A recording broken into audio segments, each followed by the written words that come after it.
So, good day, everyone. Today, we are going to flip another page of the book as we learn and get to know evaluating educational technology. And of course, this will be presented by me, Jave Dejito. So, let's begin. Educational technology. So, evaluating its effectiveness in classroom use. Evaluating the use of educational technology in class is important as evaluating the processes done in any project. So ang kanang pagtanaw kuno nato or ang pagsusi sa usa ka educational technology is importante pareho sa pagsusi nato sa kanang mga project nga ginahimo sa students. So to evaluate a process or item is to determine its importance and usefulness. So ang pag-evaluate kuno or ang pagsusi sa usa ka butang or ang process is ang atong pag-ila sa importansya or ang pagkagamit sa isa ka butang or kanang process.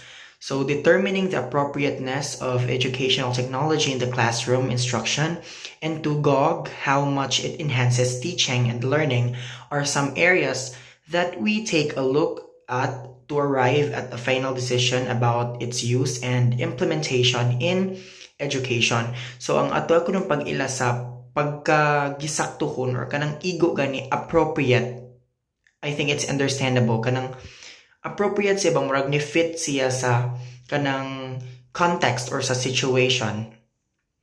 And we also have to determine o kanang unsa iyang matabang or how does it kanang contribute to enhance teaching and learning. Unsa iyang matabang or unsa iyang mahatag. So usa sana sa ato ang tan-awon in order for us to know o kanang unsa iyang gamit or unsaon siya pag-implement sa context as said or sa situation. So, educational technology must first be suitable for teaching and learning situations. So, as said, dapat nato ilhon og appropriate bang isa ka technology or ang kanang educational technology. So for example, kanang ganahan ka mo present kanang naa kay PowerPoint. So you need projector and anything that kanang need nga i-incorporate ana nga butang. That's appropriate. If gana kay PowerPoint, then you will use Blackboard. Do you think it's appropriate?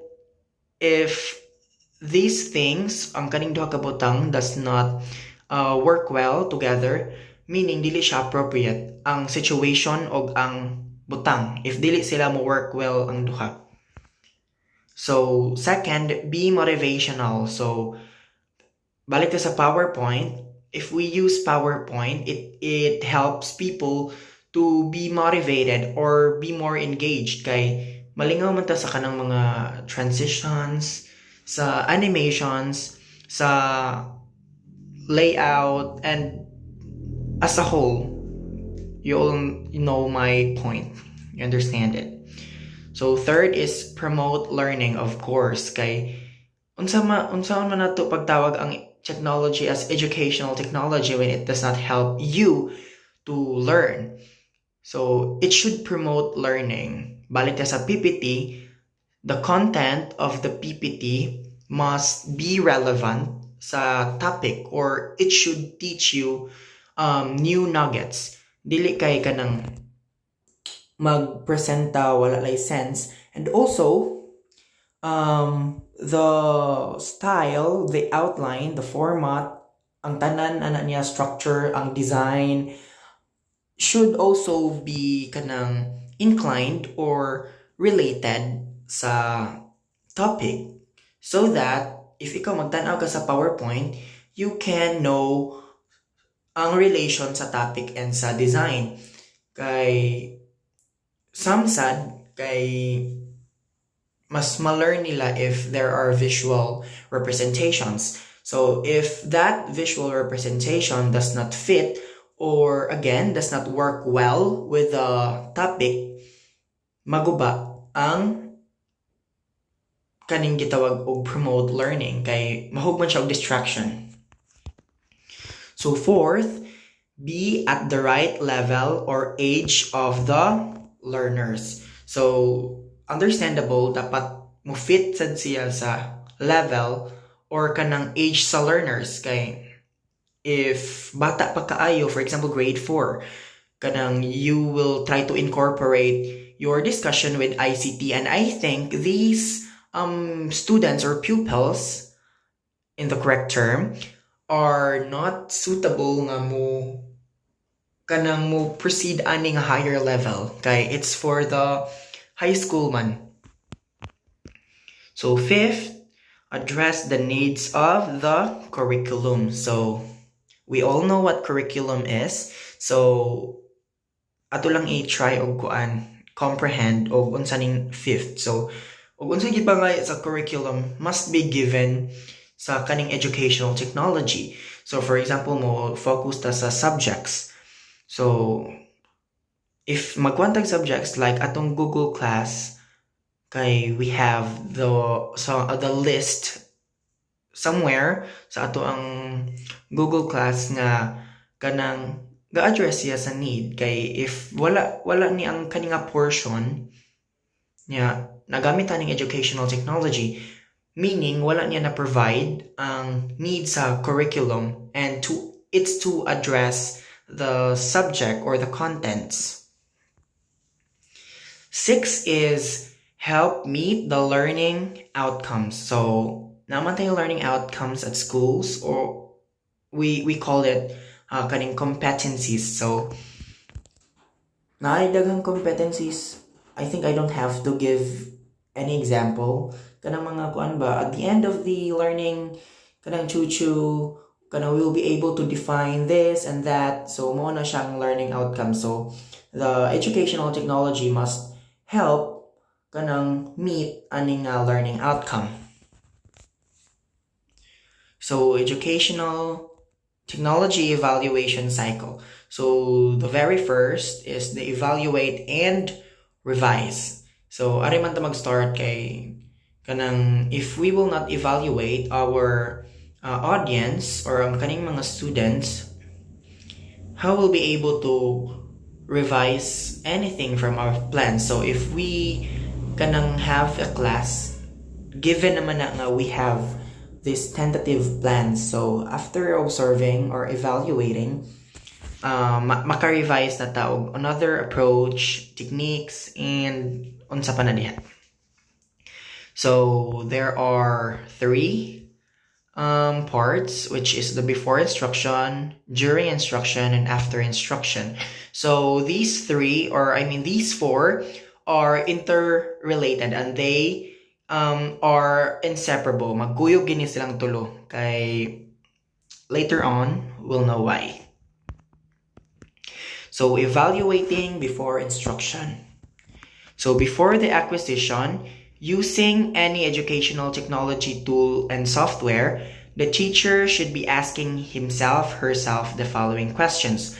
So una kuno sa kanang paggamit aning technology tool or software, if technology tool, these are the kanang things na we can touch, and if software, we all know mo na siya sa sud na sa computers like kaning Google Forms and Chuchu. So the teachers must ask himself or herself the following questions. First, will it match the needs of the curriculum? So every teacher must reflect on that. So nasabtan na ni, I discussed it, aforementioned. Then second, is it appropriate for the age of my students? So again, ang level or age sa students must be considered when it comes to choosing the right or the appropriate educational technology. Third, is it appropriate for the teaching and learning situations? Balik na sad, it should meet or it should kanang be relevant sa topic and also the context sa classroom. Fourth, is it updated? So, kanang if kanang ato ang world is kanang nagka technological, nagka-improve. So, if we kanang stay or we choose to get left behind, dili ta kaapas og unsa ang kanang gimit or ang kanang gimit nga expectations sa world.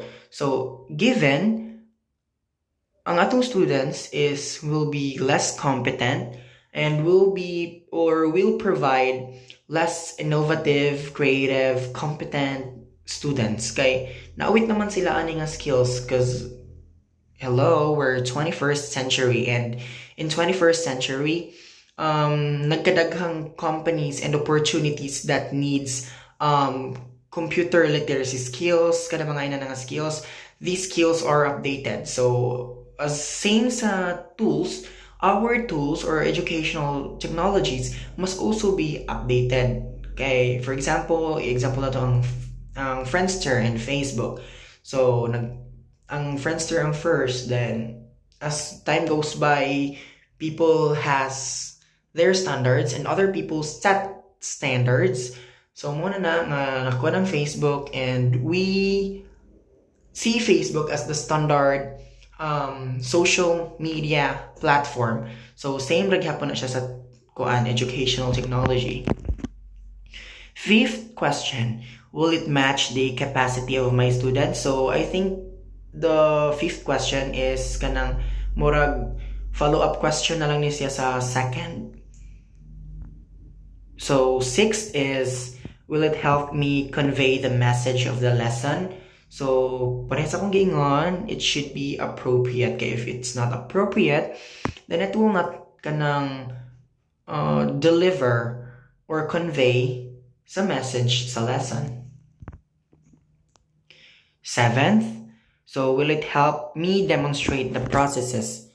So, kana sad importante sa na importante sa siya i-reflect sa imong self if makatabang ba ni siya to kanang demonstrate sa kanang process. For example, kanang ganahan ka nga mo check na sa works or sa projects sa imuhang students.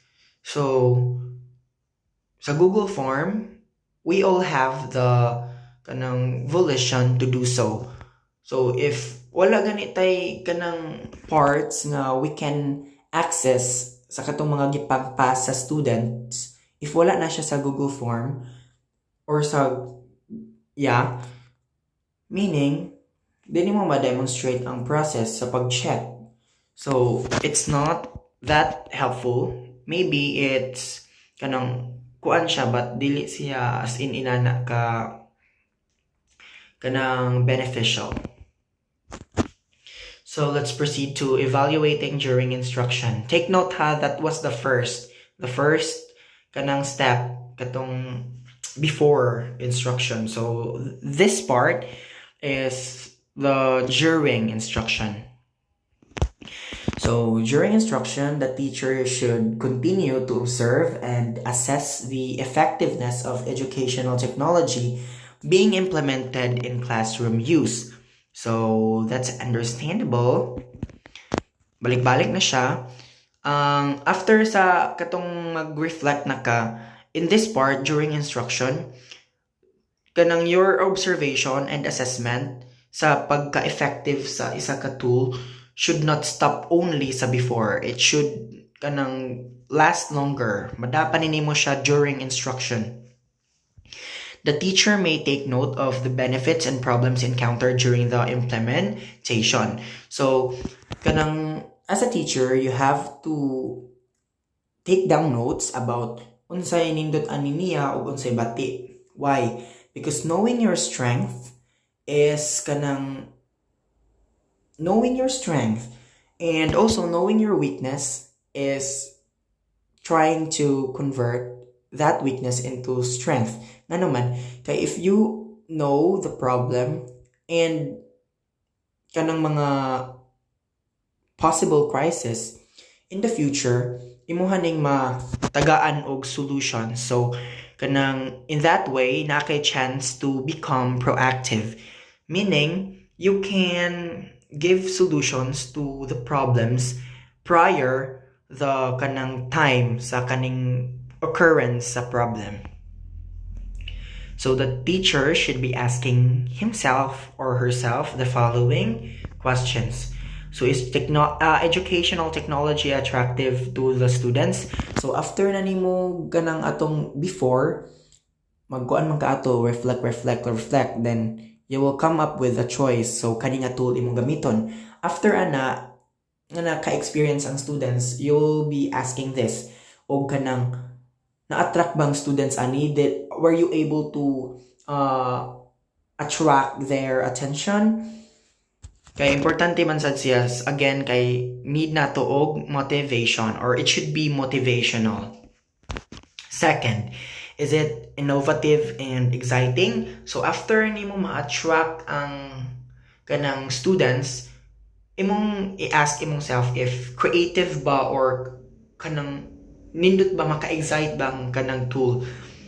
So pero I think both questions are related, kay if it's innovative and exciting, it's attractive. So 1 and 2 are just maybe the same questions but in different structure. 3, is it being used appropriately? Kanang after nimo mo kuan sa tool mo hatag na, imong i-ask if gigamit ba siya in a good way or tarong, kanang sakto ba ang iyahang pagkagamit ani. So that's also important, kay unsa may purpose sa educational tool, it's to help. So if it's not used properly, ma-abolish na nga aim nga kanang nga goal, dili niya mahatag fully ang potential sa kanang iyahang usefulness. Next is it easy to use? Importante sa niya so that the students will not struggle. Kay namgod ay batasan nga if lisod, di na taganahan mo gamit. Right?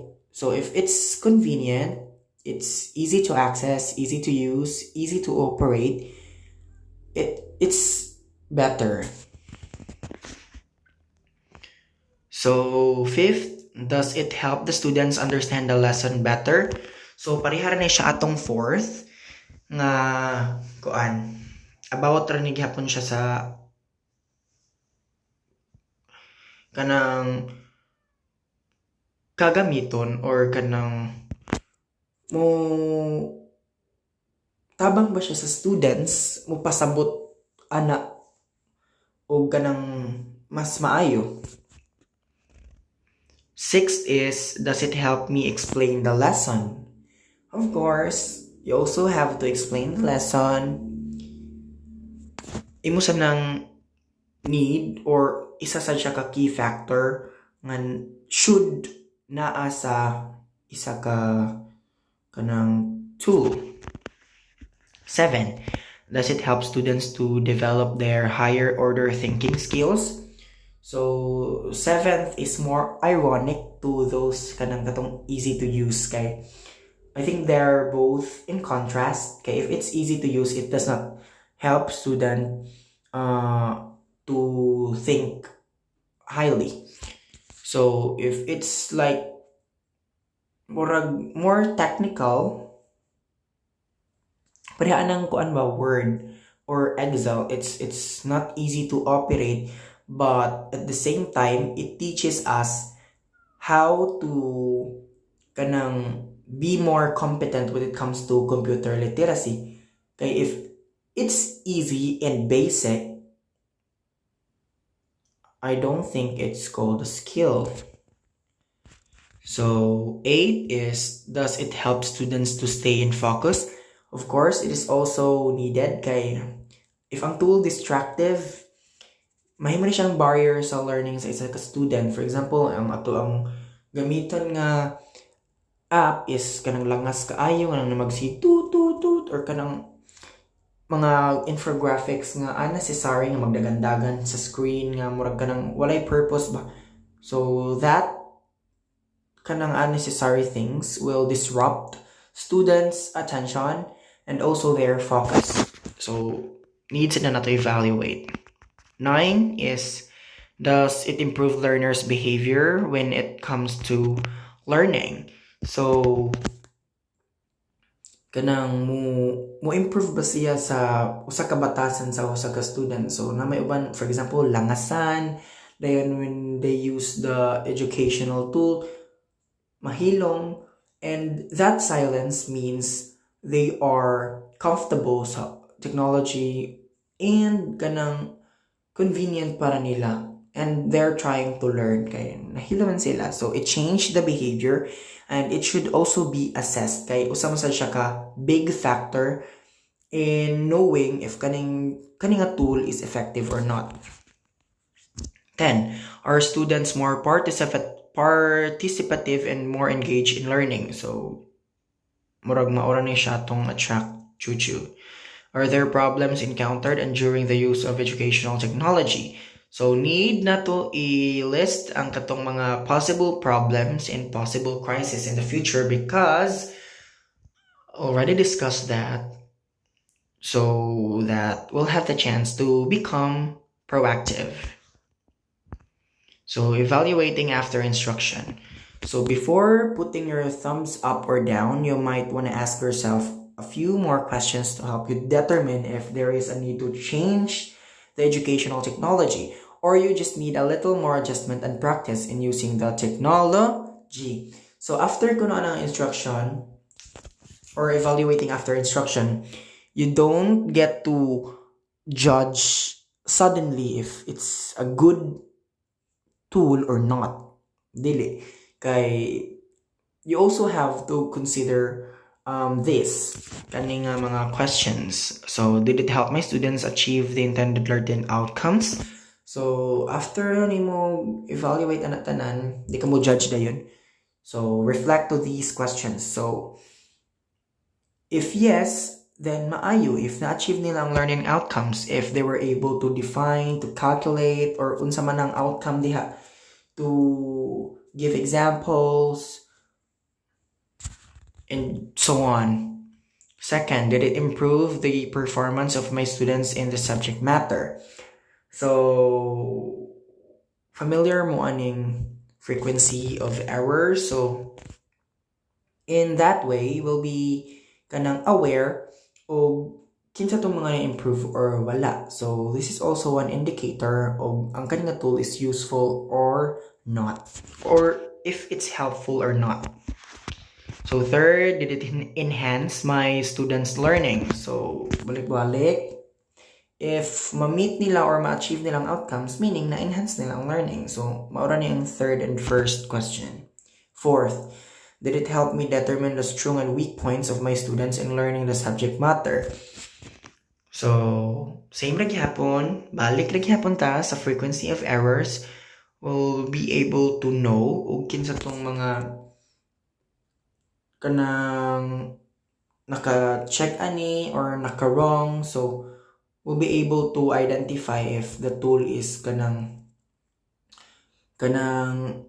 nindot ba or not. But in this question, ang focus niya is ang strong and weak points sa usa ka bata, kay these are also needed for us teachers or future teachers to kanang change something in our approach or techniques in handling students. So that's also one important thing to consider in evaluating after instruction. So let's proceed with evaluating software programs. So the first one is content. Ang content is one software program. So the teacher has to determine if the content relates to the curriculum, school standards, and instructional objectives. So ang content kuno kay dapat relate sa curriculum, of course. School, sa'yo naman na may. I think it's sabotable. Second is documentational or documental and technical support. So when thinking of acquiring or using a certain instructional software, look if there is a proper documentation and technical support about the software. So if kanang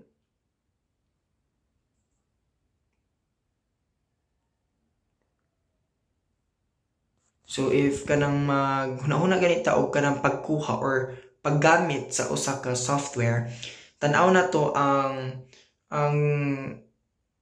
makita man na siya sa settings, guys, ang kanyang technical support about the software. So I've never tried one, so dili ko ka-explain og unsa ni. But I suggest you to try checking sa kanang portion sa software programs. So documentation refers to the information that may assist the teacher in the installation of the software. So mao na ni ang kanang maghatag og instruction o unsaon pag set up ang isa ka software. The documentation. Then technical support refers to the service that hardware, software, and the company provide whenever the user encounters technical problems upon installation, to repair and other assistance needed whenever problems arise during the use of the software. So kanilagi they exist, but I've never tried exploring this. Pero if you try to comprehend the word or the definition itself, it's there. Guidance nimo siya in the kanang hardware and software nga gihatag sa company ug unsa man gani technical problems nga imong masugatan during installation, or if naa kay i-repair or need kag assistance. For example, kanang mga diki ko kakuan og example jud ay, but kabantay mo anang phones ninyo niya kanang magkinaunsa kanang about technical problems na anay technical support jud somewhere. Please, I suggest you to try checking that.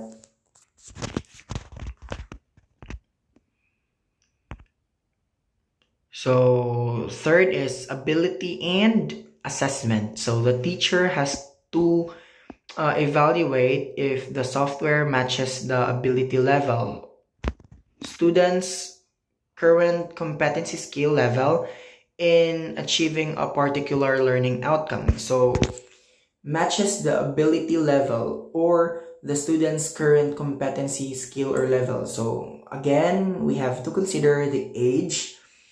Kay ang age kay usa man siya ka indicator for us people og kanang kagets ra mo, like if kana grade 5 natay standards ana nga kutob ra nila ana, for example kutob ra sila ani nga things, then high school magkadako na nga limitation until they reach college, magkadako ang ilang kuan. Then in every grade level there are limitations nga kuan. That's why there are prerequisite subjects nga need nila i-take. It's to identify if that student or pupil is kanang suitable nga mo proceed sa next level. Inana gani. So fourth is technical quality and ease of use. So teacher have to consider the following when it comes to technical quality. So clarity of text, design, and multimedia elements. So correctness of prompts and feedback, appropriateness of graphics, audio, sound effects, animation, and video. So waman to na to na-discuss og kanang unsa ang kanang sayon gani katong easy part. Tong technology must be easy. So how will you or how do you identify if that technology is dali gamiton. So, dapat na clarity of text, tinaw or kanang klaro ang design na discuss na ni, and multimedia elements. So under multimedia elements are the correctness of prompts and feedback. So kanang sakto ang kanang mga side comments and also kanang mga opinions, appropriateness of graphics, kato akong gingon nga magdagandagan, it should be related. If not, matawag na siya unnecessary. So if naa nang unnecessary diha, din na siya maayo. So audio, katong mga static chuchu, kanang mga buto-buto nga unnecessary, di na siya maayo. Animation and video. So that's the end of the slideshow, and thank you for listening.